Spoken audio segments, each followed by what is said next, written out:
Welcome back to Money Talks with me, Gerald Mr. G. Mwandiambira. We're talking wealth creation. And in studio with me, we've still got Eunice Sibia, who's a wealth coach and expert from Sibia Coaching, and Mapalo Maku from Women in Finance. Women and Finance. And finance. Woman and Finance. And we've been exploring and discussing the theory of what wealth is and how it's created. But sometimes let's take it back home.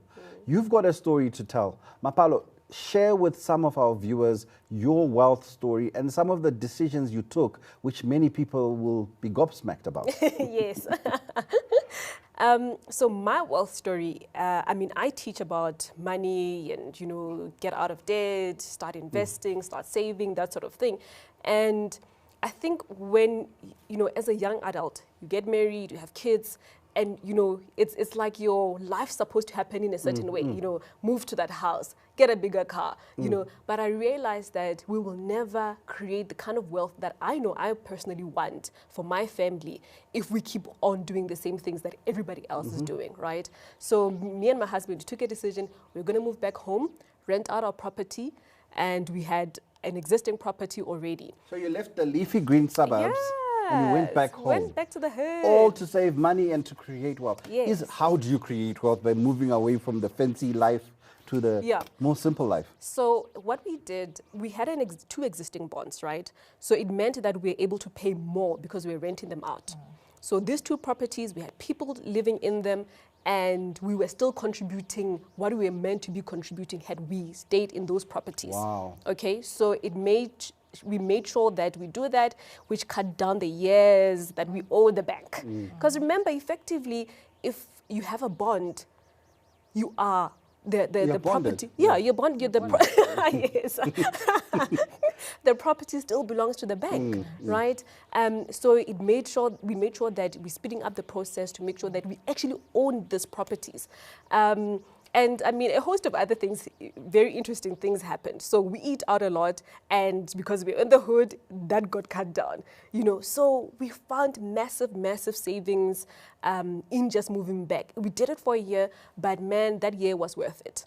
Wow, Mapalo. So essentially, you're living what you preach. You're practicing what you preach, and that's quite powerful for someone who's in coaching. Eunice, your story is also quite interesting. You were big job, big bank, consumer education, and you've left it all to start your own wealth creation journey. What's your story? My story is I had spent enough time in corporate. I have learned a lot, been exposed to a lot. And I thought, well, being a chatterbox, can I leave the confined premises, which I respect and appreciated a lot. And I wanted to be in my own space, because in my own space, I then realized that I needed to speak about much more that is needed to the consumer than just financial management. We spoke about the behavior that leads and the emotions that leads to us, the manner in which we deal with our finances. So I do speak to the emotion side of things. I do coaching on emotions and finances, emotions and relationships. I coach on career choices for the youngsters, and I do couple coaching. I do one-on-one coaching. So I needed to be on the other side of the road so that I can expand my talking platform. Okay, so you enjoy education. Yes. Is enough being done in consumer and financial education in South Africa? Are the youth being empowered? Where's the biggest gap? Where should we be talking? There will forever be a need because we're lagging behind from other countries in terms of information, their absorption and the uptake of it and the practice of it. So for the longest time to come, we will need to be informed. And my two focus areas are the youth.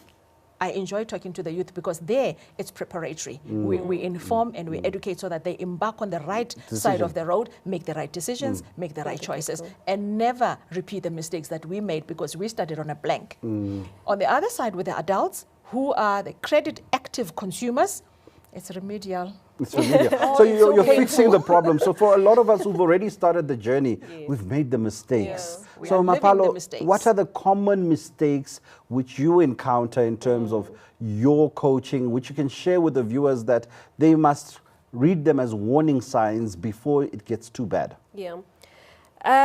You know what, Mr. G, there's one thing. When banks tell you, you know, you qualify. You know, people take it as truth, and you know, it's like, you know what, this Good is news. it. It's good news, right? Yes, it's an envelope. But people never do an affordability test for themselves. Okay. Right? So we are living very, very inflated lifestyles based on the fact that, oh, I qualified for this. You qualified for a loan. Do you really need a loan? You qualified for a bond for 2 million. Do you really need a 2 million rent house? Can you go for 1.5? Make sure you still have room. You know, I think for me, in my coaching sessions, I always say, keep your life as simple as possible. That's how you really create wealth. Keep your life as simple as possible. Have room to make decisions.